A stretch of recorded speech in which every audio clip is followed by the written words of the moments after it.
I am in my car again. I guess we're starting to get to know each other on a little more vehicular basis. This is starting to become a common thing where I film an episode arriving in the car here, and the reason I'm coming to you today, this is one of our A Day in the Life series. I'm headed out to a house that I've owned for a couple years. It's a Subject 2 house, one of my many Subject 2 houses, and my tenant went through her 2 years of her lease and spent another 6 or 7 months there, and now she's moving out. She's getting married and moving in with her boyfriend. So she told me that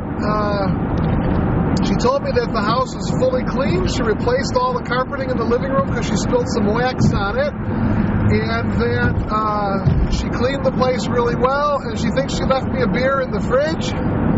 But besides that, the place is pretty clean, so we'll see. You know, so you never really know. Sometimes you show up at these places, they tell you it's spotless, and you get there and it's a pigsty, and other times, you know, you're kind of leery, you're kind of nervous because you knew the tenant and you had problems with them, and you show up and you get a pleasant surprise. So, in any case, she moved out yesterday.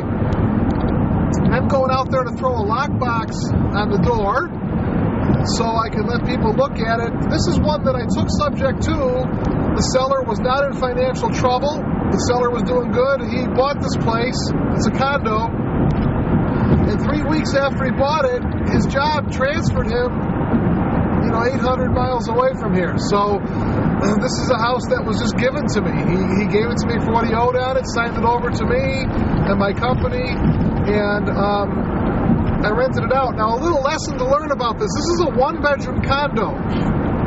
And I bought this early in my career when I was buying anything that anyone was willing to sign over to me. And I'll tell you what, I had a little trouble with it.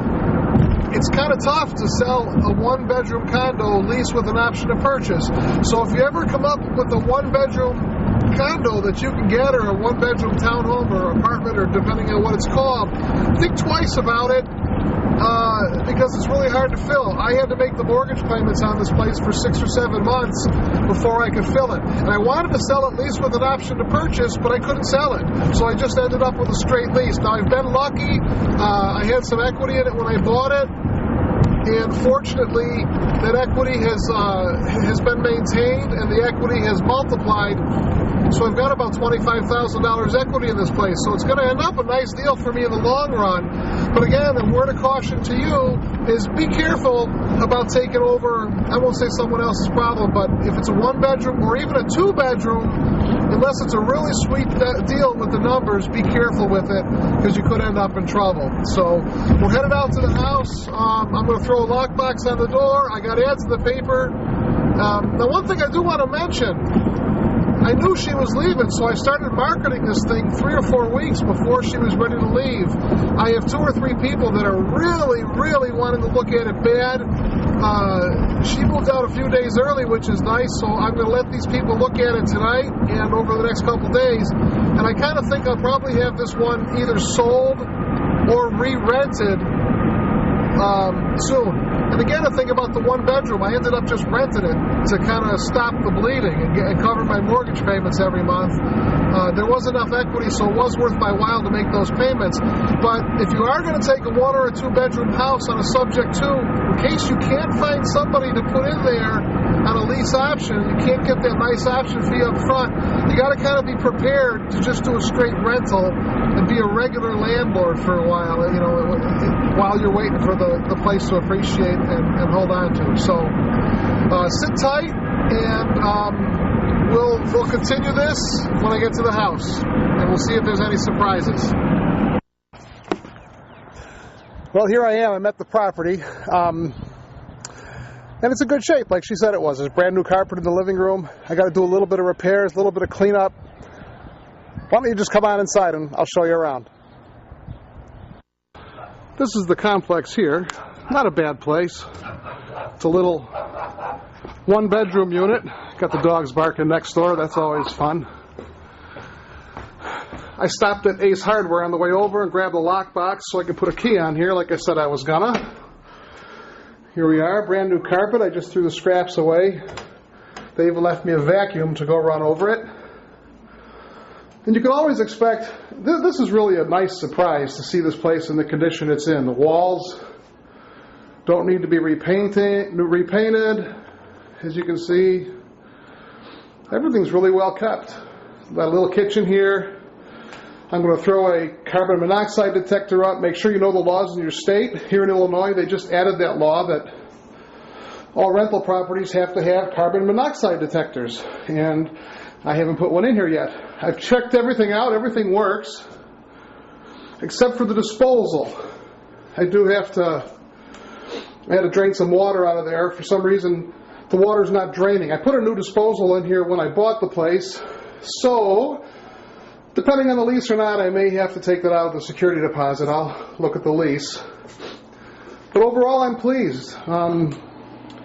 Refrigerator's clean, freezer's clean, dishwasher still works.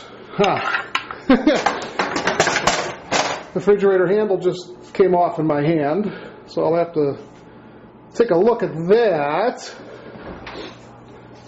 I am proud to say she left me a beer and some good old Mad Dog 2020, so I guess I can have a party on my way out if I want.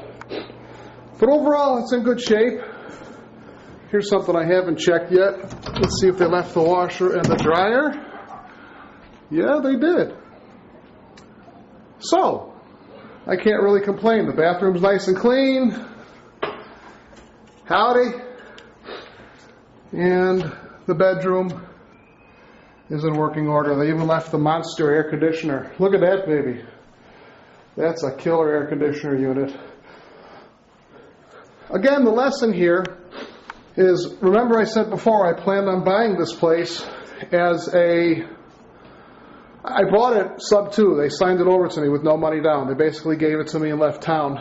And it's a 1-bedroom condo, and I would think twice before taking this over again. I've had it rented for 2.5 years, and my intention was not to be a typical landlord and just rent it out. My intentions were to sell it with a lease with an option to purchase to somebody and grab $5,000, $6,000, $7,000 up front, which didn't happen. So technically, I'm still in the hole on this one. I'm still behind on this project, but I've got $22,000, $23,000 equity. So really, I'm not behind. I will end up, in the long run, I'll be okay. And again, another lesson, I guess, is whenever you buy something sub 2, you got to be prepared to make some payments if you have to. It's part of the deal. So only do wholesales while you're getting your feet wet if you can't afford a few mortgage payments along the line. So anyway, like I said, the house is in good shape. I'm going to tack this thing on the carpet here. There's I got to put the strip on across there. The carpet guy didn't do it. But, I'm really pleased. She did go out of her way and replace the carpet in here because she spilled some wax, like I said before. And overall, it's a good day when you come to an apartment after a tenant leaves, and the only thing wrong with it is the water won't go down in the sink. So I'll have that fixed. Thanks for visiting with me. This has been another day in the life of a real estate investor. And today wasn't a bad one.